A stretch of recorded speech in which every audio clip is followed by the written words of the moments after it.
రోజు శ్రీమతి ఇందిరాగాంధీ గారు 1970 దశకంలో దేశంలో కరువు, ఆకలి, జనాభా నియంత్రించాలని కుటుంబ నియంత్రణ విధానాన్ని 1970లో కేంద్ర ప్రభుత్వం తీసుకున్నది. కుటుంబ నియంత్రణ అమలు చేసిన 6-7 సంవత్సరాలలోనే దక్షిణాది రాష్ట్రాలు, ముఖ్యంగా కాస్త చదువుకున్న రాష్ట్రాలు, దక్షిణాది రాష్ట్రాలు కుటుంబ నియంత్రణ అమలు చేయడంతో ఇక్కడ జనాభా నియంత్రణ జరిగింది. ఉత్తరాది రాష్ట్రాలలో ఉన్న రాష్ట్రాలు కుటుంబ నియంత్రణ అమలు చేయకపోవడం వల్ల విపరీతంగా జనాభా పెరిగింది. 1970 నుంచి 76 6-7 సంవత్సరాలలోనే జనాభా మధ్యలో అంతరం పెరిగి ఉత్తర భారతదేశం, దక్షిణ భారతదేశంలో అంతరం పెరుగుతుండడం వల్ల ఇందిరాగాంధీ గారు ఆ అంశాన్ని గుర్తించి 543 సీట్ల ప్రకారమే ఉండాలి, ఆయా రాష్ట్రాలలో ఉన్న నియోజకవర్గాలనే ఆ రాష్ట్రంలో ఉండే లోక్సభ సీట్ల ప్రకారమే నియోజకవర్గాల పునర్విభజన జరగాలని నిర్ణయం తీసుకోవడం వల్ల 1976లో ఉత్తరప్రదేశ్లో 80 సీట్లను ఆ రాష్ట్రంలోనే పునర్విభజన చేసిండ్రు.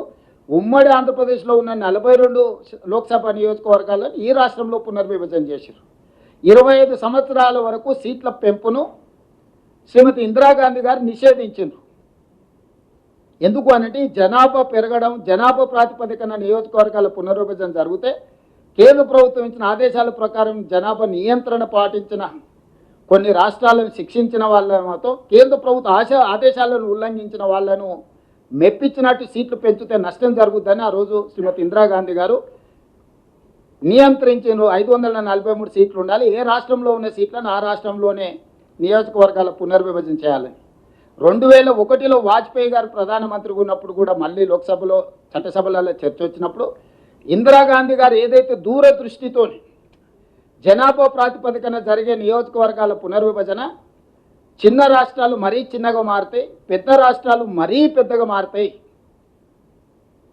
భూస్వాములు జాగీర్దారులుగా మారుతారు, పేదలు అత్యంత నిరుపేదలుగా మారుతారు, నిరాదరణకు గురవుతారని చెప్పి 2001లో కూడా వాజ్పేయి గారు తిరిగి నియోజకవర్గాల పునర్విభజన చేయాలనుకున్నప్పుడు స్పష్టంగా ఇంకొక 25 సంవత్సరాల వరకు ఈ 543 ప్రకారమే ఏ రాష్ట్రంలో ఎన్ని సీట్లు ఉన్నాయో ఆ రాష్ట్రాల ప్రాతిపదికన నియోజకవర్గాల పునర్విభజన జరగాలి.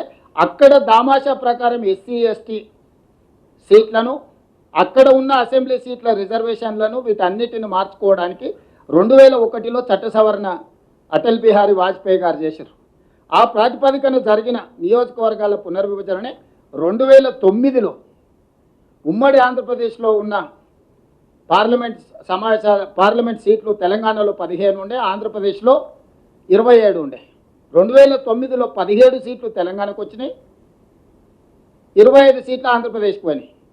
ఆనాడు 107 అసెంబ్లీలు తెలంగాణలో ఉండే, 187 సీట్లు ఆంధ్రప్రదేశ్లో ఉండే, 119 సీట్లు తెలంగాణకు వచ్చి 175 సీట్లు ఆంధ్రప్రదేశ్కి పోయినాయి 2009లో. సో ఎక్కడ కూడా ఒక రాష్ట్రాన్ని ఒక యూనిట్గా తీసుకొని లోక్సభ, అసెంబ్లీ నియోజకవర్గాలను 2007-8 నియోజకవర్గాల పునర్విభజనలో నిర్ణయం తీసుకోవడం వల్ల ఈ నియంత్రణ వాజ్పేయి గారు ఏదైతే 2001లో చట్టం చేసిండో 25 సంవత్సరాల భవిష్యత్తులో, అంటే 2026 వరకు సీట్ల పెంపు అనేది చట్టపరంగా నిషేధం విధించడం జరిగింది.